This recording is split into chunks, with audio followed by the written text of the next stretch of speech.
여러분 안녕하십니까?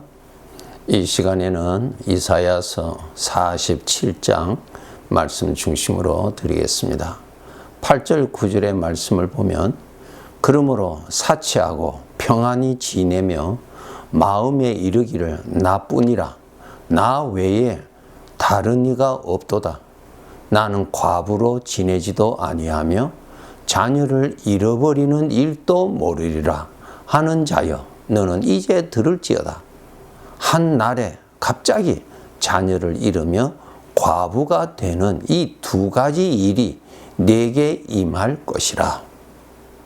이 말씀에서 우리가 알아야 됩니다. 우리 사람은 피조물입니다. 스스로 존재할 수 없는 자죠. 우리가 음식을 먹어야 몸이 살지요. 나 스스로 아무런 도움 없이 살 수 있는 자가 아니죠. 그런데 오늘 본문에 보면은 마음에 이르기를 나뿐이라 나 외에 다른 이가 없다. 참 무지하고 교만이죠. 내가 제일이다. 나는 나를 위하여서 존재하는 자요. 나는 나의 기쁨을 위하여서 사는 것이다. 피조물 스스로가 자기 존재의 주인이 될 수가 없고 피조물 스스로가 자기를 위하여서 있는 존재가 있을 수 없지요. 내가 있다는 말은 주인이 있다라고 하는 뜻이지요. 그런데 우리 사람들은 죄에서 온 생각으로 인하여서 내가 주인이라고 하는 그 사상을 가지고 일평생 삽니다. 그 사상을 준 마귀의 뜻은 주인 되시는 하나님을 부인하게 함으로 인하여서 마귀의 종으로서 살게 하는 것입니다. 진리가 없으면 거짓이 탄로가 날 수가 없잖아요. 하나님이 없으니까 거짓이 탄로가 나지 않잖아요. 하나님이 없으니까 마귀의 정체가 탄로가 되지 않잖아요. 그래서 마귀는 하나님이 없다라고 하는 사상을 넣어주어서 마귀가 마음대로 인간을 정복해서 사용하는 그러한 뜻으로 이러한 저주의 사상을 심어준 것입니다. 나 외에 다른 이가 없다. 즉 하나님이 없다는 것입니다. 자기 위에 주인이 없다는 것입니다. 내가 주인이다. 나 위에 머리가 없다라는 것입니다. 그 말은 하나님이 없게 함으로 인하여서 마귀의 종으로 살아가게 됩니다. 이 본문에서 또 그가 말하죠. 나는 과부로 지내지도 아니하며 자녀를 잃어버리는 일도 모르리라. 자기가 다 지킬 수 있다는 것입니다. 하나님께서 말씀하십니다. 너는 이제 들으라. 한 날에 갑자기 자녀를 잃고 내가 과부가 되는 날, 이 두 가지가 같은 날에 내게 임할 것이라. 인간은 초라한 존재입니다. 영적인 존재로서 가장 약한 존재입니다. 여러분 사람에게도 교만이 들어가면 자기가 제일 똑똑한 줄 알고 다른 사람들을 다 무시하는 경향이 있을 수 있겠죠? 마귀가 준 교만에 빠져서 그러한 것입니다. 우리는 알아야 됩니다. 하나님의 도움이 있어야 신앙생활 할 수가 있습니다. 오늘도 하나님이 나를 지켜주셔야 오늘도 살 수가 있습니다. 하나님이 붙잡아 주시지 아니하시면 마귀가 얼마든지 나를 끌고 가서 자기의 종으로 만들 수가 있습니다. 하나님의 도움 안에서 살 줄 알아야 합니다. 하나님이 잊어버리고 하루를 살지 않도록 노력하세요. 하나님의 보호 안에 믿음으로 있으시고 하나님의 도움을 늘 의지하는 겸손한 마음으로 그렇게 우리가 살아야 합니다. 그렇게 살기 위해서 여러분, 하나님의 말씀대로 하나님이 나와 함께 계시는 것을 더 선명하게 의식하도록 노력해야 합니다. 하나님은 함께 하시는데 함께 하시는 하나님을 내가 모르면은 여전히 나는 마귀의 덫에 빠져들어갑니다. 하나님의 도움을 받아야만이 되니까요. 하나님의 도움을 받으려면은 내 눈에 하나님이 계셔야 합니다. 요한복음 10장에 보면 예수님께서 나는 목자요 너희는 양이라고 했습니다. 그 양은 목자를 가까이 하고 있어야 안전하고요.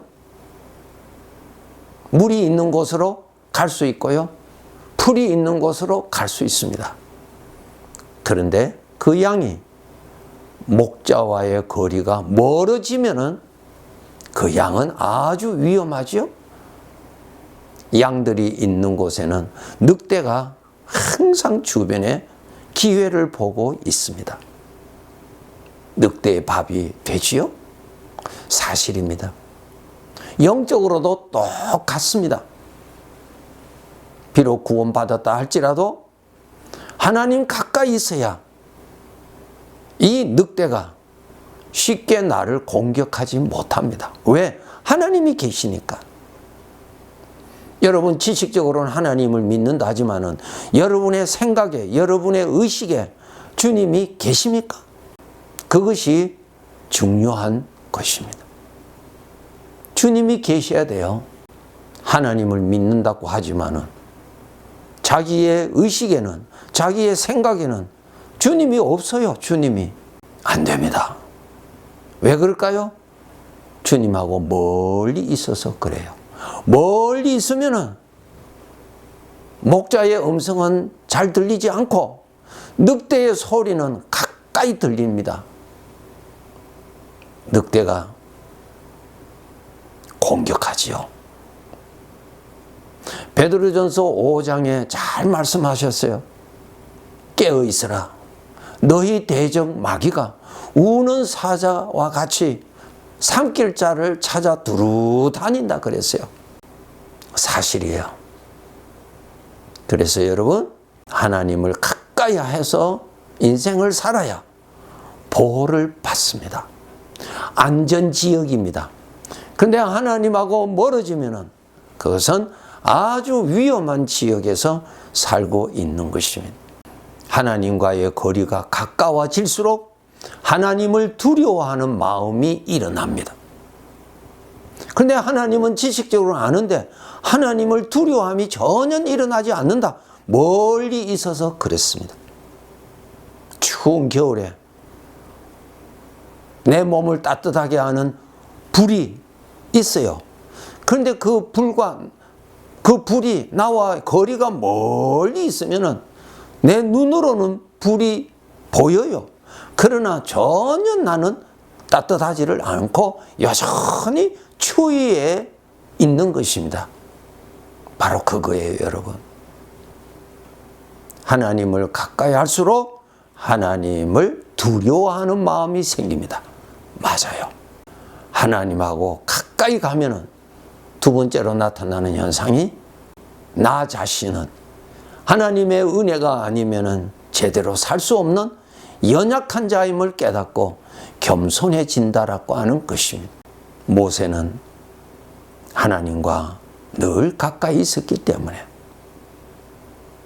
그는 하나님 앞에서 온유한 사람으로 살았다고 하나님이 그렇게 인정해 주시고 칭찬해 주셨습니다. 하나님이 가장 기뻐하시는 것이 무엇입니까? 하나님이 함께 계시다는 것을 알고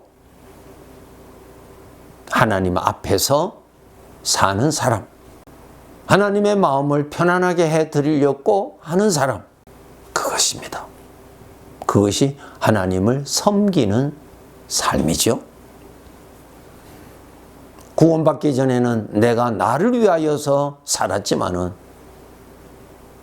구원받은 후에는 나에게 오신 주님을 섬기기 위해서 사는 것입니다. 주님을 섬길 수 있는 믿음은 하나님을 가까이 해야 주님을 섬길 수 있는 믿음의 능력을 받습니다. 그런데 하나님하고 멀어지면은 주님을 섬기고자 하는 마음은 별로 일어나지 아니하고 여전히 입으로는 주여하지만은 내가 나를 섬기고 내 안에 일어나는 그 욕심을 섬기고 살아가게 됩니다. 하나님을 가까이 함이 내게 능력입니다. 불을 가까이 하면은 내가 추위에서 구원을 받을 수 있어요. 하나님을 가까이 해야 죄에서 구원을 받을 수가 있습니다. 죄가 나를 충동하면은 우리는 다 쓰러지는 사람입니다. 그렇게 나약한 존재입니다. 자기 자신을 믿어서는 안 됩니다. 베드로 보세요. 3번이나 주님 모른다고 부인하였죠. 우리가 그러한 존재입니다. 자신을 믿지 말고 하나님 의지하고 살아야 합니다. 이제는 내가 사는 것이 아니요 오직 내 안에 그리스도가 사신다. 주님과 함께 살 줄 알고 주님의 것을 누리고 살 줄 알아야 되지요. 주님이 함께 계시다는 것을 항상 의식하고 주님의 은혜를 누리고 살도록 해야 합니다. 우리는 인생의 길을 나 혼자 고독하게 사는 자가 아닙니다. 하나님의 말씀을 열어서 보십시오. 주님께서 우리에게 하신 말씀 잘 아시죠? 세상 끝날 때까지 내가 너희와 항상 함께 있으리라. 말씀을 통하여서 주님이 나와 함께 계시는 것을 볼 수가 있고 내가 지금 그러한 은혜 상황에 있는 나 자신을 볼 수가 있고 그렇게 은혜를 베풀어 주시는 주님께 감사해야 하는 것입니다. 내 눈으로 보이는 실물만 있는 것이 아니라 영적으로 내 이 눈으로는 보이지 아니하는 하나님의 은혜의 실상은 하나님의 말씀을 통하여서만이 우리가 알 수가 있습니다. 오늘 본문의 말씀처럼 나 외에는 다른 이가 없다. 나는 과부가 절대로 되지도 아니할 것이며 자녀를 잃는 일이 절대로 없을 것이라고 하는 이 교만된 말은 마귀가 준 사상에 빠진 것입니다. 오늘이라도 나의 주인 되시는 하나님이 얼마든지 내가 소유하고 있는 이 세상의 어떠한 것도 하나님이 거두어 가실 수가 있고요. 나 자신을 이 세상에서 거두어 가실 수 있는 피조물입니다. 하나님의 것입니다. 주인을 알고 살아야 합니다. 주인 앞에 겸손한 마음으로 살아야 합니다. 이미 나에게 오셔서 은혜를 베푸시는 주님, 우리가 더 많이 깨닫고 주님께 감사하면서 주님을 잘 모시고 잘 섬기면서 남은 생에 살도록 노력해야 합니다. 믿음의 눈을 하나님의 말씀을 통해서 더 선명하게 보아서 에녹처럼 주님과 동행하면서 사는 거룩한 나의 삶이 되도록 그렇게 삽시다. 네, 감사합니다.